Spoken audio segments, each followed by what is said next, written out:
Hi friends, எப்படி இருக்கீங்க? நான் சிங்கம்மம் இடம் சொல்ல போகிறேன். ஒரு கொடூரமான சிங்கம்மா எல்லா அனிமல்ஸையும் தொல்லை பண்ணிகிட்டே இருந்தான். எல்லா அனிமல்ஸையும் சாப்பிட்டுட்டே இருந்தான். அப்போ ஒரு நாள் நிறைய நாள் கழிச்சு எல்லா அனிமல்ஸும் வந்தான். அப்போ லாடான்னு சொல்லியிருந்தான், நான் உங்களுக்கு நிறைய டெய்லி ஒரு வில்லுங்கமாக சொல்லணும்னு. ஓகேன்னு டாலர் சொன்னான். ஒரு நாள் டெய்லி ஒரு வந்தா. அப்போ ஒரு நாள் முயல் மாட்டிக்கிட்டான். அப்போ அது ஒரு ஐடியா பண்ணிட்டான். அப்போ ஒரு பிளானை பண்ணி, என் முயலையோ இப்போ லேட்டு நான் பட்டில் இருந்தேன்னு சொல்லிட்டான் கத்தி.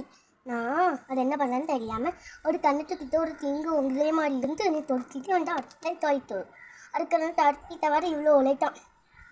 என்னே மாதிரி இன்னும் காத்துருக்கீங்கம்மா காமி அந்த முயலும் கூட்டில் போட்டான். அப்போ என்னே மாதிரி அது வெளிச்சம் இருக்கு தெரியுண்டா. என்னே மாதிரி சிங்கமாக உள்ள இருக்கு. அதை எத்தி பார்க்க போகிறது கூட்டிட்டான். தேங்க்யூ.